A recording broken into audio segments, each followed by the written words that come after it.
Hello everyone. Today I just wanted to share the anime and manga related items in my collection that I hold most dear. Most of these aren't particularly rare or valuable in terms of money, however, to me they are very valuable. So let's start. So the first item is this Mob Psycho 100 Psychic Human Show CD. It's a drama CD from one of my favorite anime. I started watching Mob Psycho when it first aired and got really attached to the main character Mob. And so after getting a record player for Christmas, I started looking for CDs and LPs of anime soundtracks, and I stumbled upon this CD. So it's a mixture of skits with the voice actors from the anime. There's also interviews and music. I am far from fluent in Japanese, but I like to occasionally use this when I'm trying to work on my listening skills. So this originally was about 2,800 yen, but I ended up getting it secondhand for 1,500, so that's about 11 euros. Then there's Uramichi Oniisan. This is one of my all-time favorite series. I currently own all of the manga volumes, of which there are 6 in total now. However, the last two, volumes 5 and 6, actually also had special editions. So with the regular editions, you have Uramichi Oniisan on the cover, smiling with bright yellow, blue and green colors. However, the special editions are absolutely the opposite. So the colors are kind of dull a bit. It's purple and like a weird brown grayish, and on both of them you can see that both of them you can see that Uramichi isn't all that happy. And these editions were really made in the spirit of the show, since Uramichi being two-faced is like an important part of the series. Now, despite these different colors, each volume also came with something extra. So volume 6 came with this tiny booklet which just features a lot of illustrations, extra illustrations of the characters, which is really neat. And then, what's the back again? This is the front. Sorry, this is the front. And so at the back, as you can see here, there is a tiny police skit that comes from like the fictional kids show from the series. So yeah, that's for volume 6. Then for volume 5, there's this CD. Do I have it upside down? Yes. So this is the item that I got with the special edition of volume 5. Yeah, it's another drama CD. And yeah, it features again all the voice actors from the anime as well. And there are some amazing voice actors like, Levi from Attack on Titan and Ogata from Golden Kamuy, yes, which is also one of my favorite anime. So yeah, I've already listened to this one, and for the most, I can understand a huge chunk of it, and so I just keep on listening to it to, I guess, kind of improve my listening comprehension. But yeah, I just think it's really cool to have something as practice material that is from a show that I really enjoy. So yeah, I'm very, very happy, especially with the drama CD. In any case, I got these two for the normal retail price, which was 1,500 yen. So I paid roughly 12 euros for each volume, which is a bit more pricey than most manga. I think in generally the one of A5 format are around like 7 or 8 euros. So it's like a little less than double. Anyway, next up I have something from Umezu Kazuo. So it's actually this huge thing, this huge box. So this is a special edition of one of Umezu Kazuo's earliest work. So Umezu is one of the first manga artists to create horror manga. This series is from the 1960s, and it was actually inspired by a news article Umezu had read about a family that treated dolls as their own children. So the main character here, called Kumiko, is a young girl in the 6th grade who is the main provider for her family. Now, in order to make a living, she moves from her hometown to Tokyo in order to take care of the Fujita family. The lady of the house, however, has this doll which she cherishes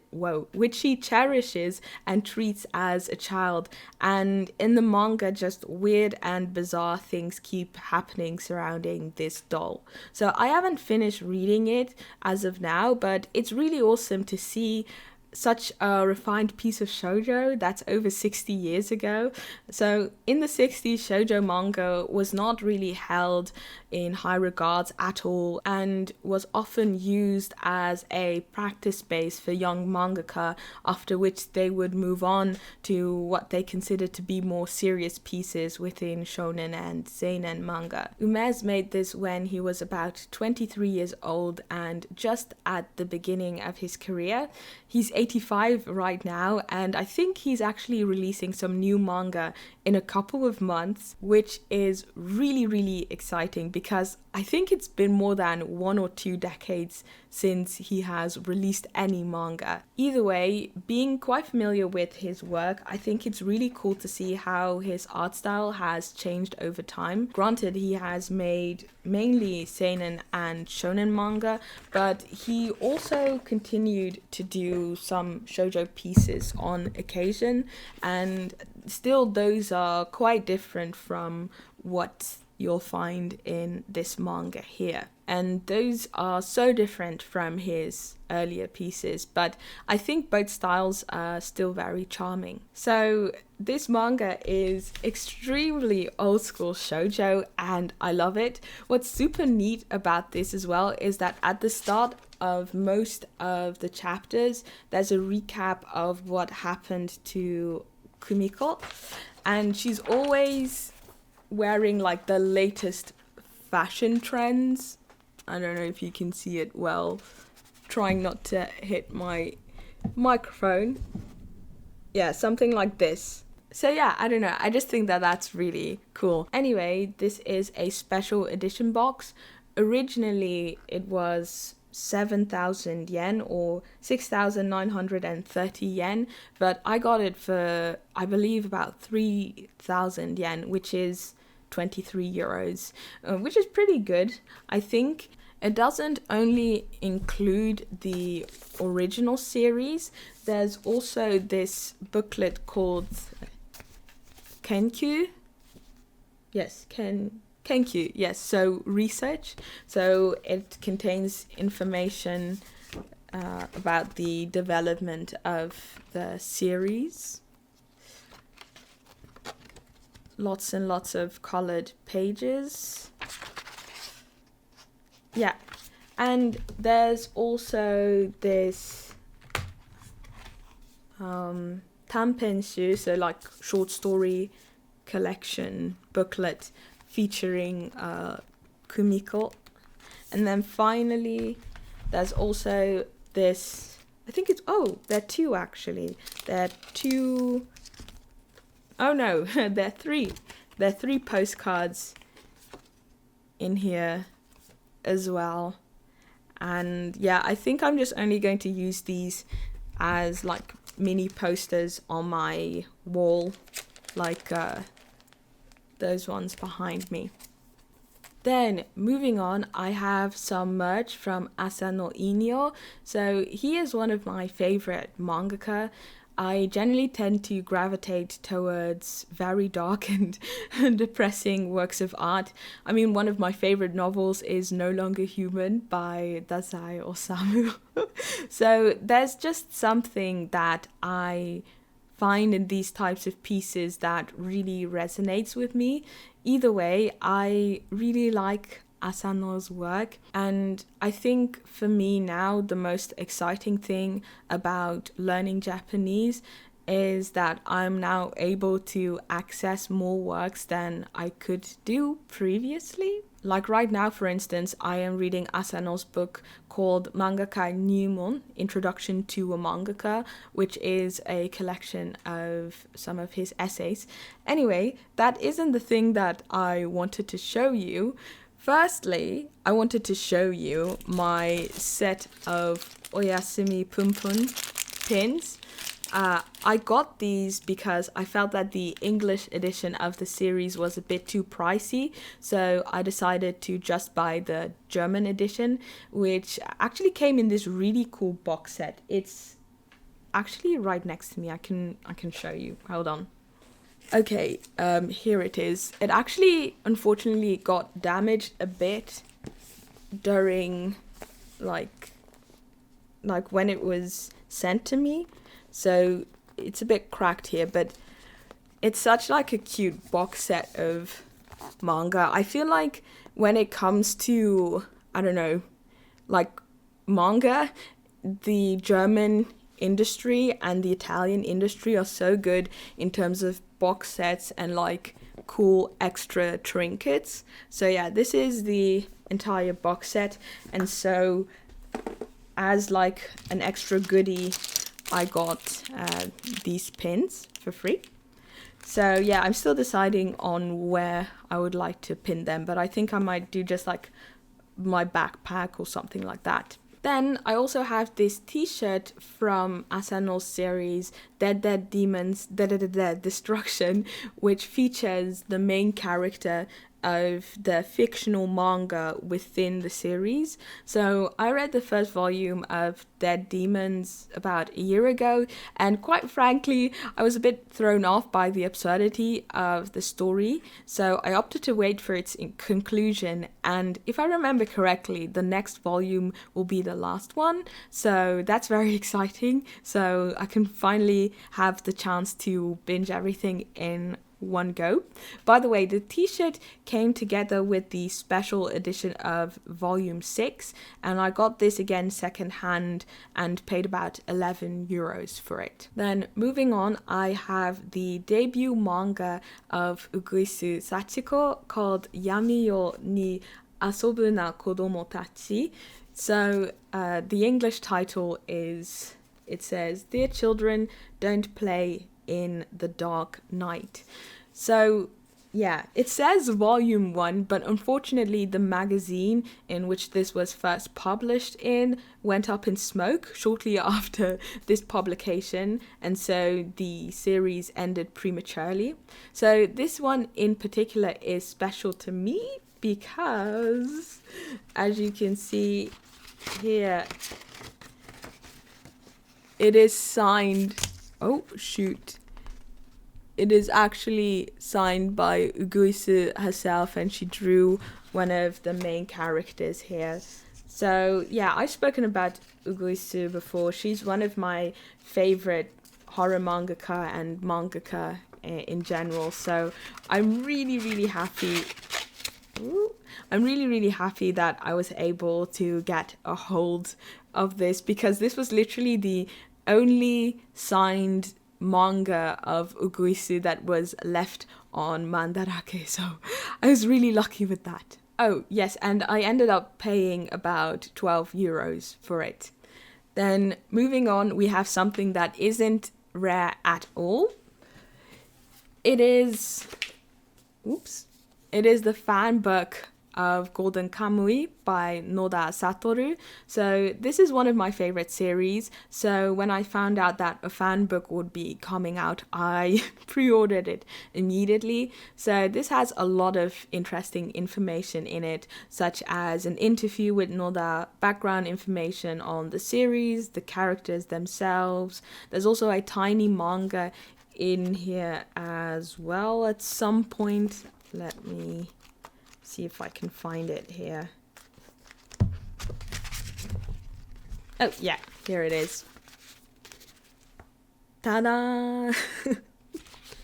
So yeah, it's just a booklet with a lot more information and like historical background on the series.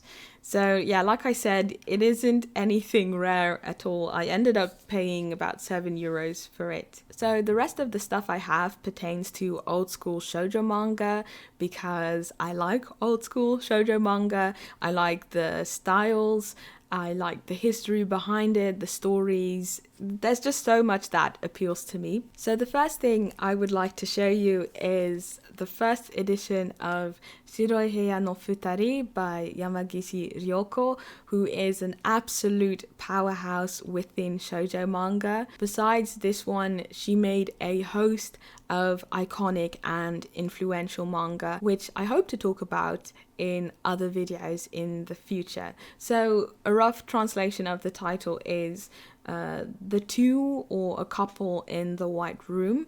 So this manga is particularly special because it is generally considered to be the first yuri manga to have ever been published. And yeah, I ended up paying about €12 for this, I believe. Yeah, 2,000 yen.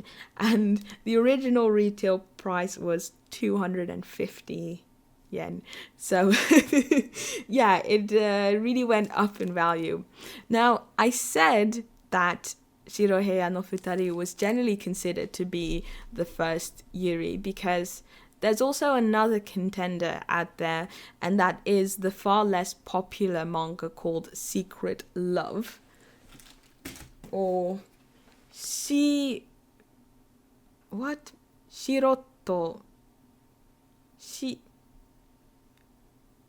Shiruto Rabu. Shiruto.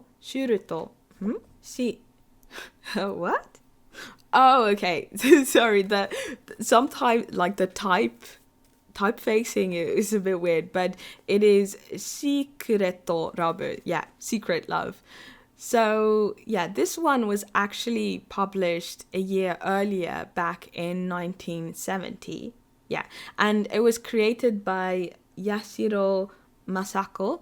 So it's this is a short story collection. The story itself is very short, and it's about a girl who recounts her first love, which happens to be another girl. And yeah, rather quickly a guy enters the picture, turning this whole thing into a love triangle.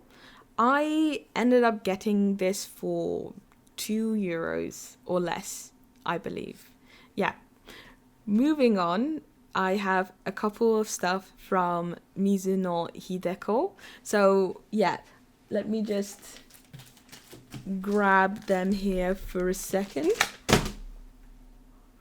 Oh my gosh. It's fine. This one actually is the least rare of the three. So yeah, Mizuno Hideko is actually one of the first female mangaka to make a name for herself within the manga industry. So she debuted at the age of 16, and at the age of 19 she was actually invited by Tezuka Osamu to come to Tokyo to pursue a full-time career as a mangaka.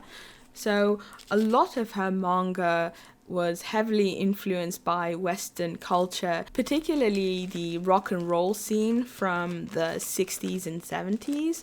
So one of her most notable manga is actually this one here called Fire. So these copies in particular are just a republished edition from like a couple of years ago.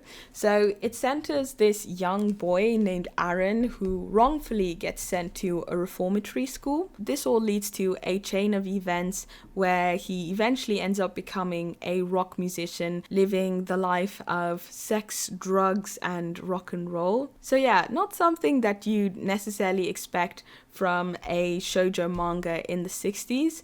It's one of the first shoujo to also have a male as the protagonist, and the first to actually feature a sex scene. So I have two more manga here. So this one is Skila.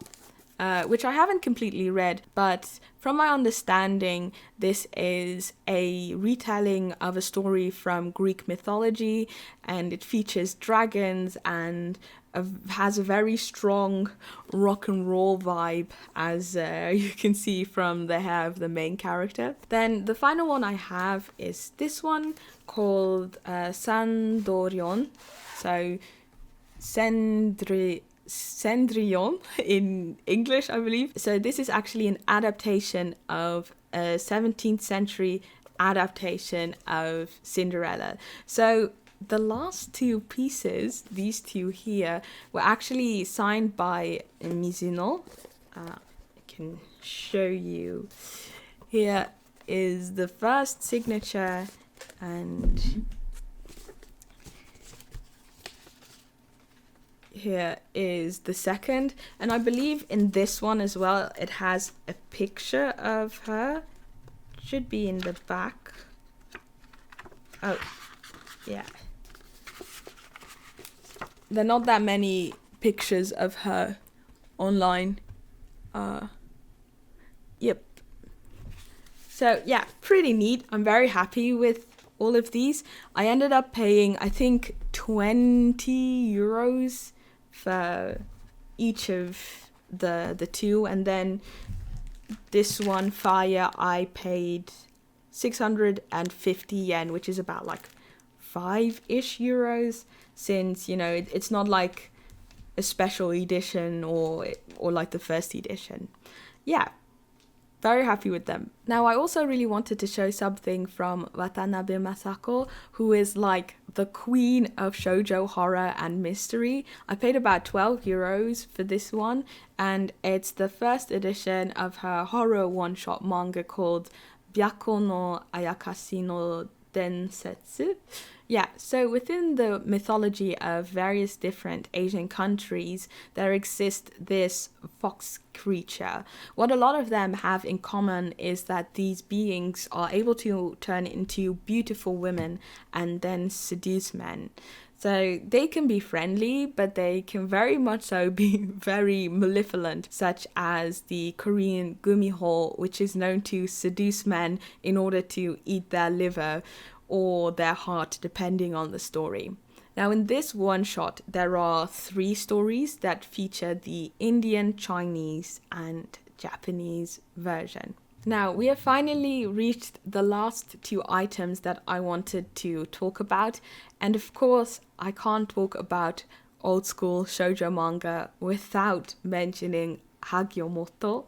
So Hagio moto is a shoujo mangaka who, just like the many other women I've spoken about up till now, has had a huge influence on shoujo manga, in particular when it comes to the exploration of gender and sexuality. Now, lots of her works concern these themes, often in the scope of science fiction or fantasy, such as the Po Clan. It's also getting more and more exciting for me to read Hagio's work now that more English readers are getting introduced to her work due to Rachel Thorne translating and Fantagraphics publishing her work in English. So the piece I wanted to show you today is called Hyaku no Hiru to Sen oku no yoru. So, and this translates to 10 billion days and 100 billion nights, which might sound familiar to some of you because this is actually an adaptation of one of the most well-known Japanese science fiction novels by Mitsuse Ryu. So I paid about 4 euros for the 2 volumes and another 4 euros for the LP of the soundtrack.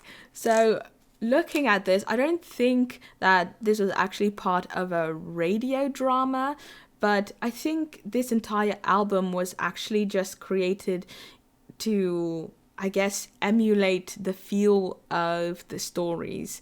And yeah, it has a very strong 80s vibe to it as well, and it's just very enjoyable to listen to, in my opinion. It's definitely one of my favorite LPs that I own, and I can't believe that I got it just for like 4 euros.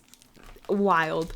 Anyway, those are all of the items that I wanted to show you. I'm sure that I could have picked out another 10 or 15 items that I really value, but you know, who knows, I might do a follow-up video if people are interested in that. In any case, thank you very much for watching. If you do enjoy the content that I make on this channel, perhaps consider supporting me by becoming one of my patrons over on Patreon, or maybe buying me a coffee. All of the links are in the description box down below. In any case, a shout out to all my patrons. Thank you so much for supporting me. And yeah, thank you very much for watching, and I hope to see you in another video. Cheers!